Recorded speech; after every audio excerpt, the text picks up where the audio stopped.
Salut tout le monde, j'espère que vous allez bien les amis pour l'épisode 6. Et oui, aujourd'hui tout en noir. Et ouais, aujourd'hui c'est épisode cauchemar. Il manque plus que la petite musique qui fait peur, quelques effets spéciaux. Mettez les ceintures, ça va tanguer là. Et comme d'habitude, abonnez-vous, likez, pouce bleu, la sonnette, faites-moi la totale, faites-moi péter la chaîne. On rembobine les 10 dernières secondes de l'épisode précédent. Vous êtes prêts? C'est parti, let's go! Donc ça fait maintenant 6 mois que nous sommes à Miami. Toujours pas de date d'ouverture. Ça commence un peu à grincer les dents. L'argent commence à fondre comme neige au soleil. Alors là, c'est... Et puis Laurent doit nous annoncer une bonne news. Donc, on y va? Allez, c'est parti. Donc j'ai Laurent et Laurent il me dit ouais, j'ai peut-être une bonne nouvelle pour vous deux. Vas-y Laurent, bah oui, ça fait 6 mois qu'on a la tête sous l'eau, on est complètement dans le brouillard, donc là, là on est heureux là.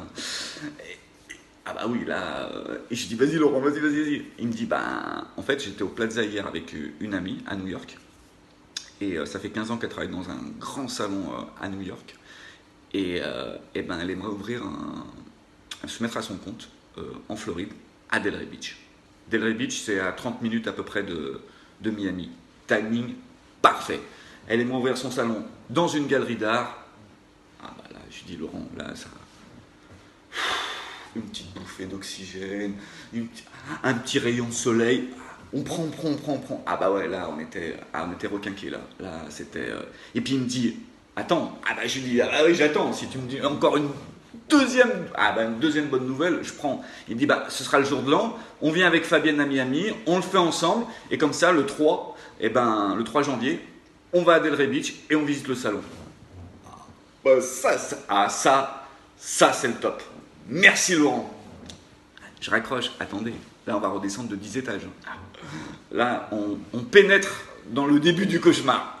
Vous allez voir. Donc comme c'est en septembre, je me dis, je vais quand même aller voir l'avancée des travaux. Oui, rappelez-vous, la dernière fois que j'ai laissé l'investisseur, il était tout seul dans le salon et à l'intérieur c'était Beirut Time. Donc je me dis, peut-être que ça a avancé. Je me gare.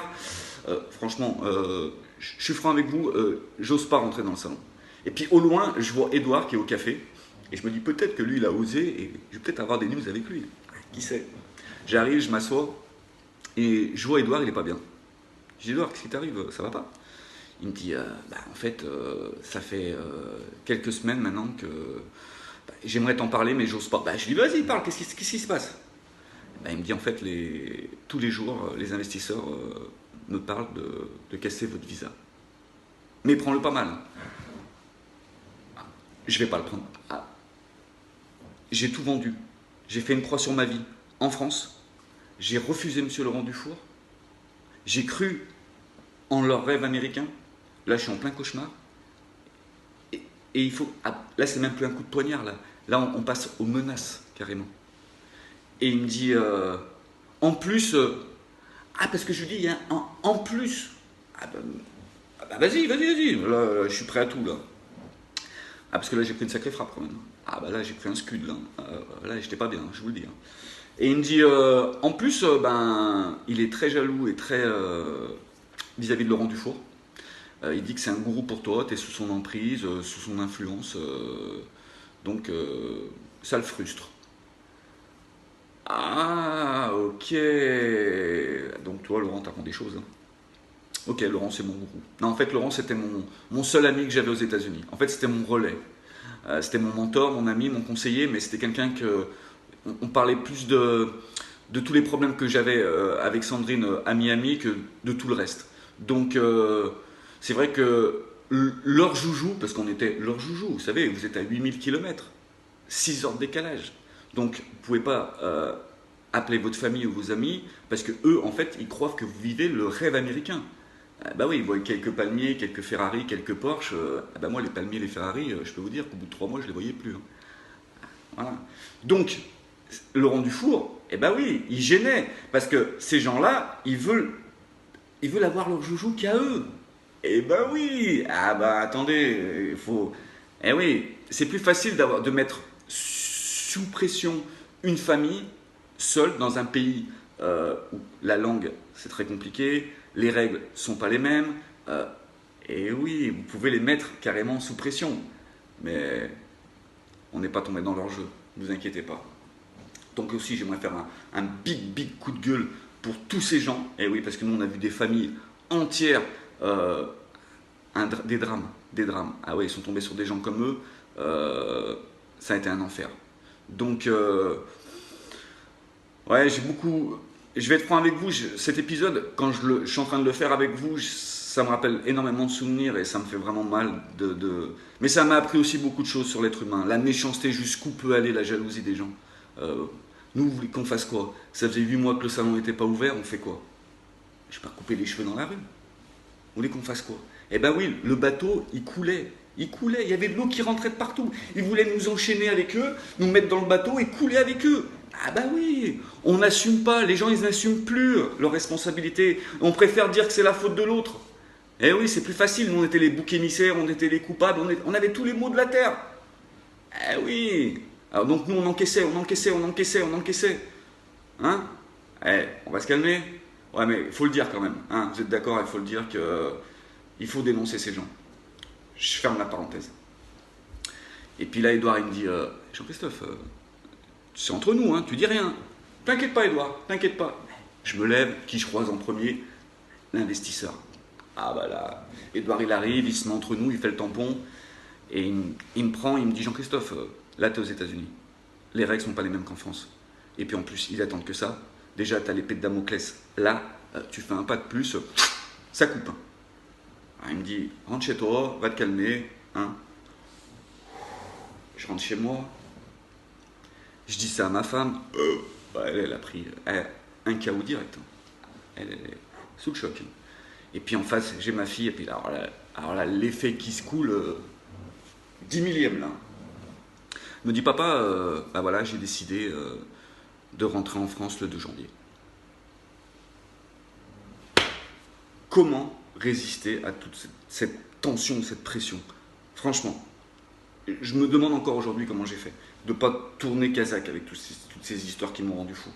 Donc elle me dit ça. Elle me dit ouais, ça fait 48 000 $. Puis je vois que vous n'êtes pas dans un état, voilà. Vous êtes frustré, vous êtes énervé, vous êtes. Ouais, les enfants ils comprennent, hein, les tensions et tout ça. Bah oui. Moi j'étais à deux doigts de rendre les armes et de dire c'est bon, on arrête tout, on rentre en France. On a tout perdu, mais c'est pas grave. On va repartir parce que là c'est. La situation elle est intenable, c'est ingérable.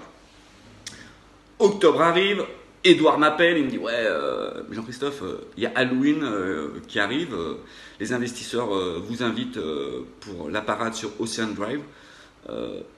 J'ai dit attends Edouard, c'est la blague de l'année, il y a une caméra cachée, dis-moi, qu'est-ce qui se passe là? Je suis en train de creuser la tombe, mettre ma famille à l'intérieur, et tu crois que je vais aller faire le clown et me déguiser à Halloween? Non mais j'ai dit mais ça va pas ou quoi? Donc on refuse, ah bah là on refuse catégorique. Ah bah là ouais.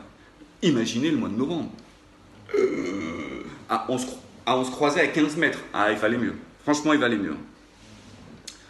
Et puis là, Thanksgiving, fin novembre arrive Thanksgiving. Thanksgiving aux États-Unis, c'est aussi important que Noël. Ouais, c'est familial, mais ça peut être aussi amical. Et là, Edouard, il me dit, il faut mettre carte sur table, il faut crever l'abcès. La situation ne peut pas durer, c'est pas possible. Donc on accepte.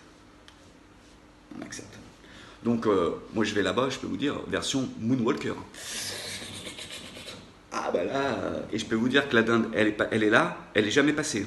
Et je peux vous dire qu'elle passera jamais. Et puis là, il nous annonce l'ouverture du salon le 29 ou le 30 novembre. Normalement, ça aurait dû être la fête, faire péter le champagne à gogo. Mais franchement, moi j'avais pas le goût, rien ne passait. J'étais dans un état déplorable.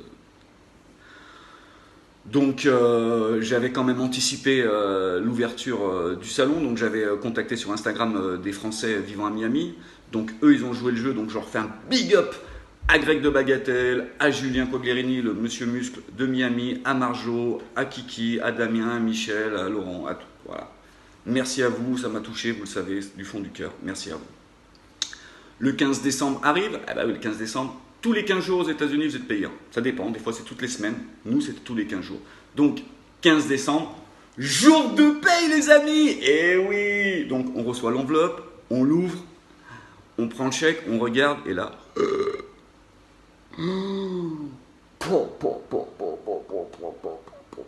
Et comme je sais que vous êtes des grands fans de suspense, je vous dis à la prochaine pour l'épisode 7. Et comme disait un grand homme, I have a dream. Je vous dis à la prochaine les amis. Bye bye.